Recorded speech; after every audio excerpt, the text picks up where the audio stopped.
Olá pessoal, seja bem-vindo, seja bem-vinda, sejamos todos bem-vindos.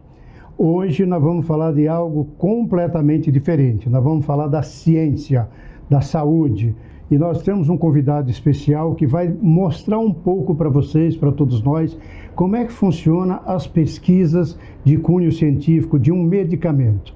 Isso é muito importante porque essa ciência, esse esclarecimento traz a todos nós uma coisa que todos nós buscamos quando compramos um medicamento, que é qual é a segurança que a gente tem. Então a contribuição hoje do nosso convidado é nesse sentido e que vai ser muito bacana, tá bom? Doutor Leandro, seja bem-vindo, é um prazer enorme tê-lo conosco. Prazer, tudo bem. E como eu sempre falo aqui, eu não apresento ninguém, Leandro, eu gosto que cada um se apresente, assim eu não corro o risco de errar, e fica uma coisa muito bacana. Então, seja bem-vindo, seja à vontade. Eu agradeço, bom dia a todos, bom dia Francisco, acho que é uma satisfação estar aqui, poder falar um pouco mais do nosso trabalho, né? O como que é trabalhar nessa área nossa de pesquisa clínica, de produzir ciência, né? Porque é um nicho, né? Um trabalho, é algo que poucas pessoas sabem, mas acho que de uma certa forma com o Covid o pessoal começou a ter um pouco mais de contato, né?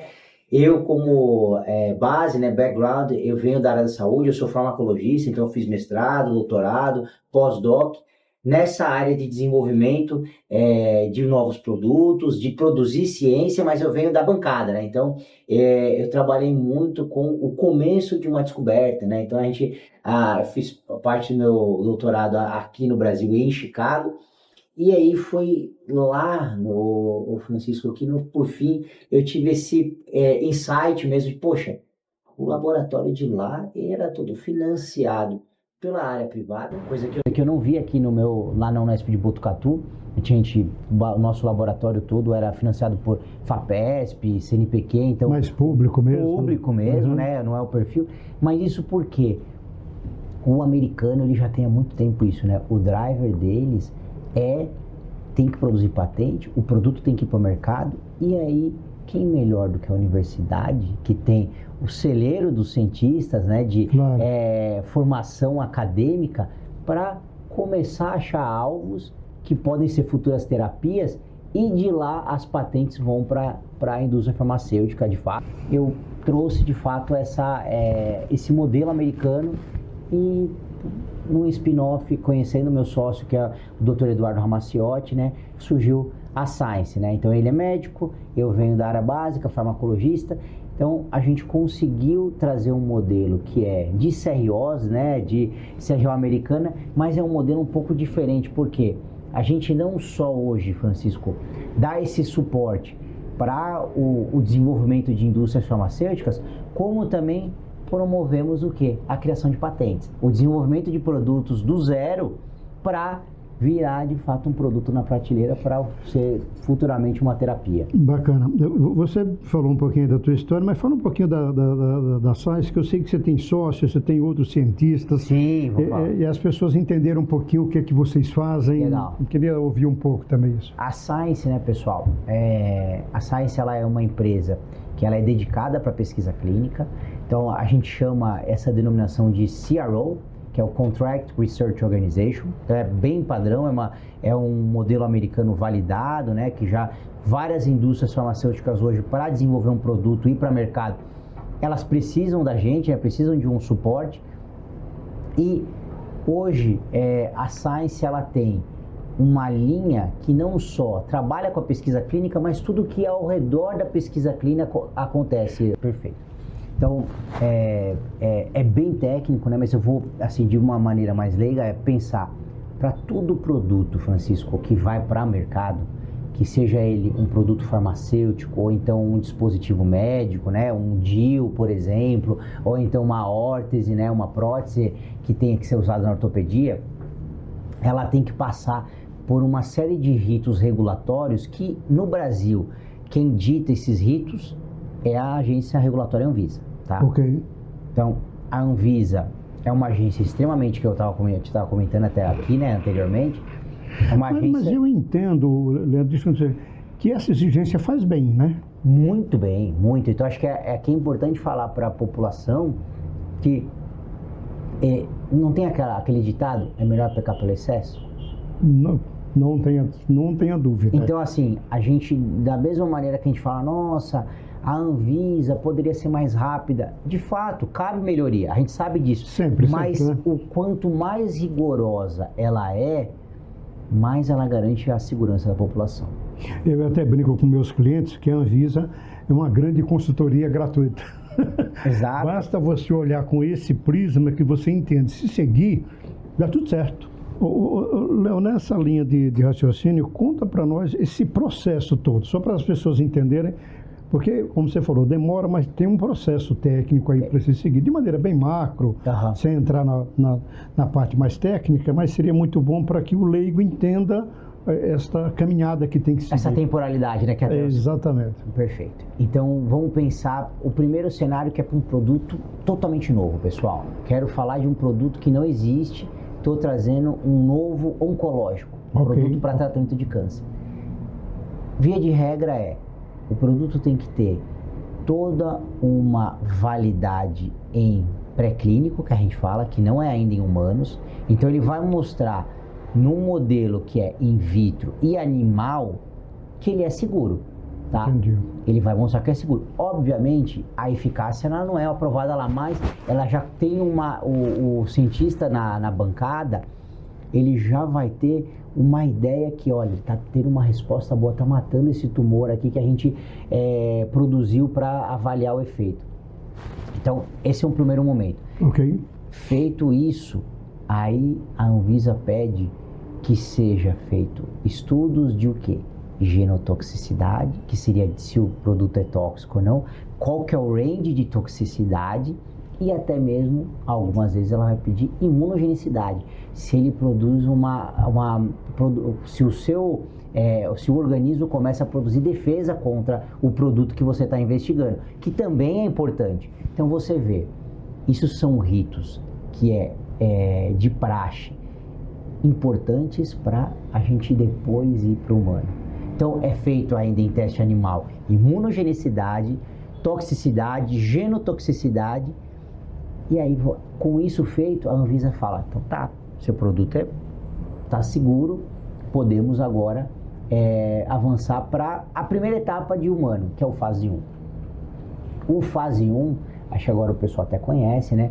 É um estudo menor, é quando você vai para um ambiente em trabalhar com seres humanos, e boa parte dos estudos fase 1, pessoal, é feito em indivíduos sadios, tirando exceções como doenças raras, e boa parte dos oncológicos já vai para tratamento em pacientes mesmo. Mas para medicações para cardiologia, para endócrino, vai para indivíduo sadio. Você vai tratar, você vai avaliar se é seguro. Você não quer ver eficácia. Eu quero ver se o produto ele é seguro. A primeira preocupação é a segurança. Segurança, que é estágio de biossegurança. E aí, olha só, esse salto de um pré-clínico para um fase 1, geralmente já demora aí seus 5 anos. E aí, assim, o que a gente percebe? Para pacientes hoje, os voluntários, que eles têm uma doença, que a doença ela não tem uma boa resposta com a terapia padrão, eles têm muito desejo de entrar na pesquisa. Muito, a gente não precisa nem explicar muito. Eles só falam, nossa, doutor, e como que eu faço? Eu preciso vir quantas vezes? Então ele vai falar pro médico... Quer dizer, há uma boa receptividade. Muito, principalmente para doenças graves. Doenças graves. Por quê? Porque o paciente, a gente sempre fala isso, ele está tendo a oportunidade de ser tratado com uma medicação que ele só vai ver daqui 5 ou até mais.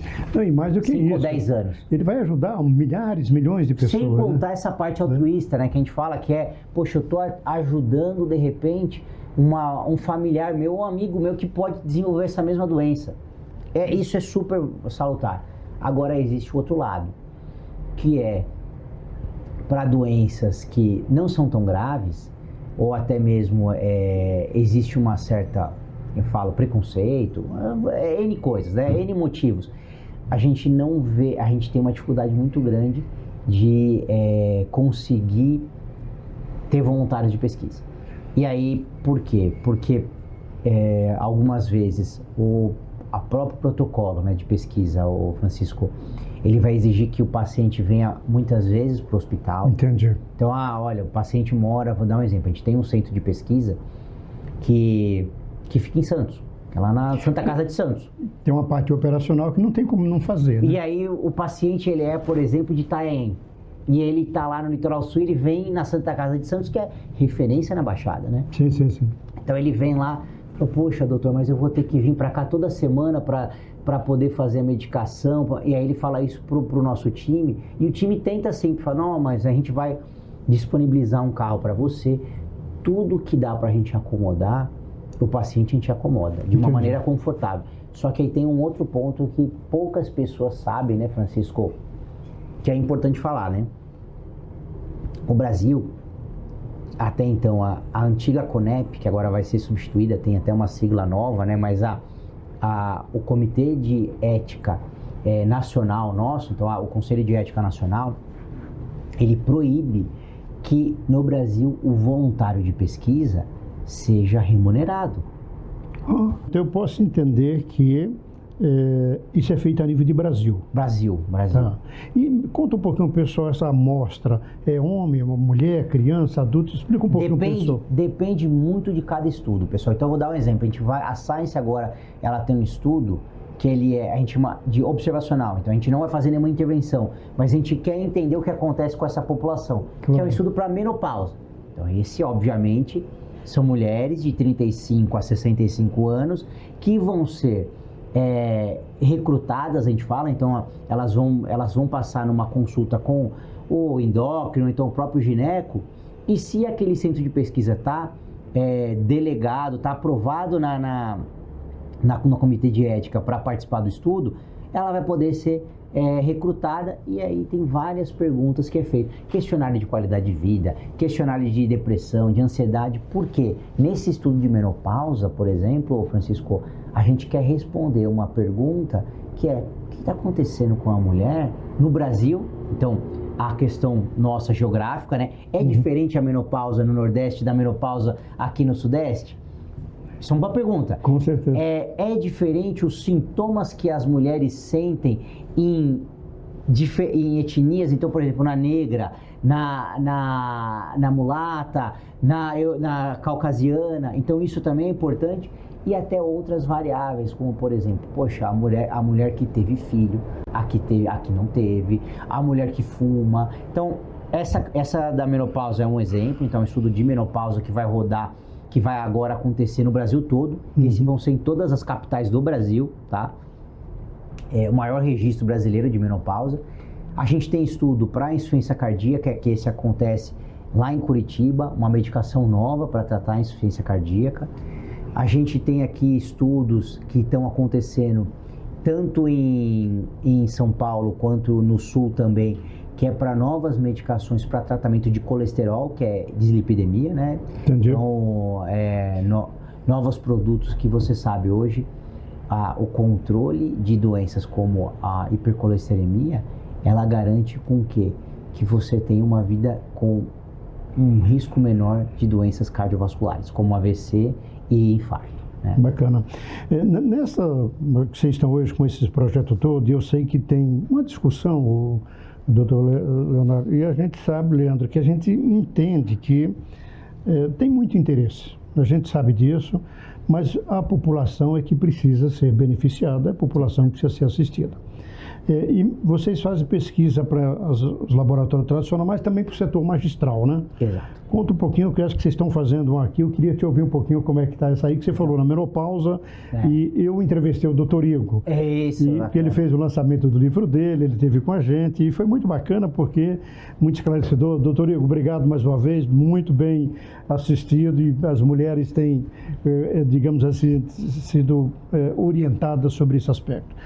Como é que é essa questão da pesquisa no setor magistral? Ótimo. Então, essa é uma boa pergunta, né? O setor magistral, eu acho que assim, o Francisco, de mais ou menos 2023 para cá, então 3 anos, a gente percebeu, é um setor muito importante para a população, né? Porque da mesma maneira que o genérico ele dá acesso à população, o setor magistral ele também tem, ele é regulado, né? Então vocês sabem disso muito bem, né? A gente sabe, né? A Anvisa regula, existe, ele trabalha com medicações que já se sabe como se comportam, né? E aí a questão toda é a customização, que aí entra o nosso lado de como garantir a melhor terapia para um perfil populacional. Então, hoje, né, a Science, ela fez alguns estudos para o setor magistral, contratou a Science para responder uma pergunta de, poxa, o que está acontecendo com a mulher que usa a gestrinona e o médico está me reportando que ela está tendo um benefício se ela tem endometriose. Esse foi o estudo GLADE. Por exemplo, tá. Então, esse foi um estudo GLADE que foi já finalizado, a gente está agora publicando ele, então isso em breve vão ter os resultados, mas de fato foram apresentados vários rodadas de resultados em congressos, né? Então tem o próprio desenho do estudo foi publicado, que conseguimos melhorar a reabilitação numa cirurgia de joelho, então um exemplo, então é um outro tratamento. E agora com vocês na terapêutica, então a gente está começou esse ano, na verdade, um dos estudos com a saúde masculina, com homens hipogonádicos, esse já está até aprovado no comitê de ética e agora a gente está preparando emenda para iniciar ele, porque justamente isso é importante para a população saber, né? Estudo quando a gente vai, pessoal, colocar para aprovar no comitê de ética, né? Submeter a documentação para lá, é feita toda uma discussão científica e operacional para o quê? Para responder as perguntas. O homem com baixo nível de testosterona, que tem uma clínica com fadiga, falta de desejo sexual, uma série de coisas. Como é que eu vou trabalhar? Quando que eu vou, de fato, começar um tratamento para repor? Qual que é a dose ideal? Como que é essa dose? Então aí entra o que a própria magistral está se preocupando, né, Francisco? Como que o meu produto pode ajudar essa população e eu quero entender de uma maneira muito clara, com evidência clínica, que os tratamentos que os nossos médicos vão prescrever vão ser eficazes, vão ser seguros. Então, aí entra, eu acho que o quanto que vocês como magistral, já por estarem há muito tempo no mercado, né, a terapêutica... A terapêutica tem 45 anos, não tão... Então, e vocês trabalharem agora com uma linha, né, de estéreis, né, uma linha que é muito mais sofisticada, né, eu acho que aqui é o diferencial. Vocês, a classe de vocês hoje já está muito próximo do que a indústria farmacêutica hoje faz, que é justamente mostrar a evidência clínica e dar respaldo para o seu prescritor, para o seu médico, como que o seu produto vai trabalhar e o quanto que ele responde quando ele é trabalhado num setting, né, numa estrutura toda controlada de variáveis. Então, nessa população humana, com homens de tantos anos, de 40 a 60 anos, com essa clínica, o que é visto? Então, a evidência clínica, ela dá esse respaldo para a classe médica conseguir trabalhar com o melhor tratamento para o paciente. A terapêutica contratou vocês para duas pesquisas, uma masculina e uma feminina. Exato. Fala um pouquinho, você falou do masculino, fala um pouquinho do feminino também, tá. Qual que é o destino desses implantes, que a gente até brinca que eu discuti muito com o Igor, que o implante, viu gente, ele confunde muito, desde que a Hebe Camargo chamou do chip da beleza, isso dá confusão na nossa cabeça, mas nós estamos falando de quê? Nós estamos falando de saúde e de ciência, tá Exatamente. Bom? Por favor. É igual quando fala das canetas emagrecedoras, né? Então é a mesma maneira, né? Então, você estereotipa um tratamento de obesidade ou um tratamento de diabetes, né? Mas assim, o outro estudo, que aí eu posso falar pouco, hein? Porque esse não está todo a público, né? Ok. Então, dentro de do que a gente está discutindo, tá, pessoal? Então, esse é um estudo que vai vir para a saúde feminina, já está organizado um racional que é para o tratamento de uma população que hoje tem desejo hipoativo, ou seja, mulheres que carecem de desejo sexual, e a gente busca trazer uma terapia segura e também eficaz, né, de uma maneira eficaz, né, com a reposição hormonal. Então isso de praxe, o que a Science faz, né, que vai acontecer para esse estudo, Francisco? antes de enviar ele para o comitê de ética, é feito uma discussão que a gente chama de Advisory Board com os maiores especialistas da área. E aí, nessa discussão, o nosso time de academy, os nossos cientistas que estão lá no dia a dia trabalhando, que a gente tem lá a nossa gerente de cientistas, que é a Camila, né, a doutora Camila, o time dela vai esmiuçar toda a literatura do que já foi feito, do quais são as variáveis, quais são os eventos adversos já vistos com diferentes dosagens, quais são as combinações que já foram publicadas e ajudar os próprios médicos quando forem discutir. Não, mas olha, por que a gente não pensa em 2 grupos, um com essa dosagem e esse com essa dosagem? E aí vai ter todo o racional de como chegou naquela dosagem, como chegou naquele regime de tratamento e daquele perfil populacional. Deixa eu mudar um pouquinho aí, porque nós estamos chegando aí num outro aspecto, mas você tocou rapidamente, mas também fique à vontade. Sim. Eu sei que tem uma questão ética e às vezes não pode falar. Uhum. E como é que vocês estão vendo essa questão das canetas emagrecedoras, né? Porque a terapêutica também tem as suas, toda a parte de atizerpatida e funciona excepcionalmente muito bem, mas como é que vocês da ciência estão vendo essa questão toda? Porque é uma discussão longa. Sim. Mas todos nós sabemos, gente, a obesidade é uma questão de saúde pública. Sim. Eu já disse em outras ocasiões, e para quem aqui, só para relembrar, nós temos mais de 40 milhões de pessoas que estão precisando de ajuda. Nós estamos vendo aí alguns prefeitos, algumas prefeituras se manifestando para tentar ajudar, porque tem uma questão de custo. Claro que a gente sabe que tem os interesses econômicos de todos os lados, seja a indústria normal, os magistrais, mas o fato é que a população precisa ser, digamos assim, esclarecida disso. Já estou aproveitando a sua presença aqui, doutor, para nos ajudar a esclarecer um pouquinho isso para o pessoal. Do nosso lado, né, Francisco, é importante dizer, né, a Science, como uma empresa que roda, né, que trabalha com evidência clínica, pesquisa clínica, para a gente sempre vai executar o nosso trabalho imparcial, seja para a indústria magistral, para as farmácias magistrais, como para a própria indústria farmacêutica. Os análogos de LP1, né, então as canetas emagrecedoras, né, o que a gente fala que seria o Mounjaro da Lilly, o Ozempic da Novo Nordisk, são 2 medicamentos que demoraram muitos anos para serem desenvolvidos. Tem muitos estudos que validam as moléculas que hoje são, né, então a tizerpatida e a própria semaglutida.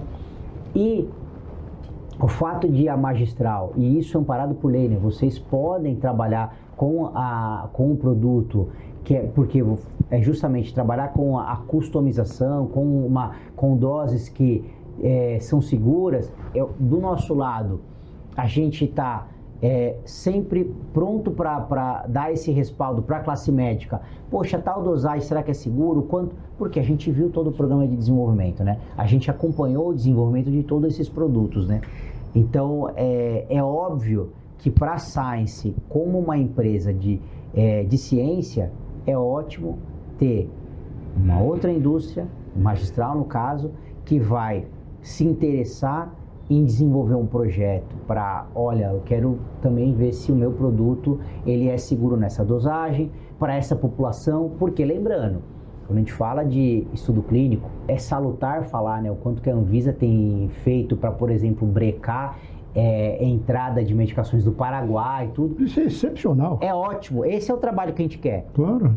Mas do lado de vocês, como uma magistral, a Anvisa, ela tá lá para ser o sua guia. Então, vocês, eu sei disso, né? Vocês vão falar, Anvisa, como é que eu tô aqui dentro do que vocês... É essa maneira que vocês querem que a gente trabalhe? Minha área de manipulação está toda regulada, os meus fornecedores são regulados e os meus médicos estão dentro, estão fazendo os protocolos. Do nosso lado a gente sempre vai ajudar, e eu vejo que vocês têm essa preocupação igual à indústria farmacêutica, de dar segurança e respaldar o seu médico, prescritor, como que ele vai, o que vai acontecer quando o paciente dele entrar na terapia.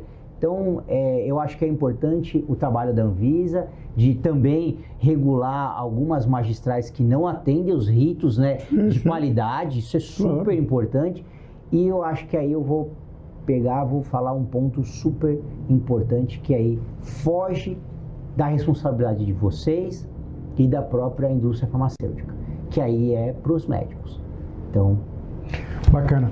Pessoal, olha, quando vocês perceberam, o assunto ele é extremamente assim, estimulador e a gente ficaria aqui o tempo inteiro falando. Mas o que é importante como síntese que o Dr. Leandro traz para a gente? É no sentido de que, existe protocolos, existe procedimento, existe toda uma sequência lógica para se comprovar aquilo. E às vezes a gente tem assim, acha que é tudo muito... É uma pergunta que às vezes tem que fazer há 5 anos para responder. E por que isso? Porque todos nós sabemos que o ser humano, cada um tem a sua estrutura diferente um do outro. E quando você pensa a nível de Brasil, cara, eu não sei vocês, mas eu conheço 14 Brasis. Então você imagina a particularidade de cada uma dessas pessoas. Então é muito rico. E é claro que que eu acho que é o cerne da questão, é a segurança, a seriedade, principalmente a qualidade para o quê? Resolver e dar o suporte para você. Como a gente fala no termo da nossa ponte, é trazer assunto que resolva a questão da saúde ou da doença quando necessário for, tá bom? Leandro, seja bem-vindo mais uma vez, muitíssimo obrigado pela tua contribuição. E eu queria que você fizesse suas considerações finais aí para nós. Então, deixa seu recado para os leigos, para médico, para o magistral, para todo mundo que você desejar. Primeiro eu vou falar para o nosso principal público, que é o paciente, né? Então acho que é importante falar, pessoal, e para o paciente, para a ponta, né? Para quem a gente trabalha mesmo, que a Science, ela tem esse trabalho que é rigoroso de desenvolver protocolos para a indústria magistral e para a farmacêutica e para diversos outros produtos aí da dispositivos médicos de segurança e eficácia. Isso é para vocês. Então, a Anvisa, ela exige da gente, mas ela exige protegendo mesmo a população. Então, é importante, a gente está num momento, né, Francisco, que o indivíduo ele tem informação para todo lado. Mas Sim. Qual a informação que é seguro? Como que ele vai numa rede social, ele não sabe se... Então, acompanha lá a gente, né, a Science. É importante, pessoal, tudo que a gente coloca... Se não for de uma maneira clara, nosso Instagram é muito para o paciente. O LinkedIn é mais para o médico, claro, né, para o profissional. Mas pode perguntar, a gente tem um canal que chama Núcleo de Acolhimento ao Paciente. Fala de novo. Núcleo de Acolhimento ao Paciente, é o NAP, pessoal. Pode ir lá, pode tirar as dúvidas com o nosso NAP, tudo que vocês tiverem de dúvida. Eu posso continuar, eu posso... Essa parte de tratamento é o nosso dia a dia. A gente consegue ajudar esses pacientes. Para a classe médica, é importante para todos os médicos olharem os estudos que são produzidos, as evidências clínicas. Eu sei que eles têm o poder da caneta, eles Sim. podem prescrever, mas é importante eles olharem, aqui é a responsabilidade ética deles. Qual que é o benefício e a segurança para o meu paciente? E aí, óbvio, cada paciente é uma questão. O paciente fuma, o paciente é obeso, o paciente tem uma insuficiência cardíaca, o paciente tem um diabetes descontrolado. Então, eu acho que aqui a relevância do trabalho que a gente faz, que é contratado por vocês como magistral e pela indústria farmacêutica, né, como um todo. Então, para a classe médica, sempre se preocupar com essa questão ética e procurar evidência clínica.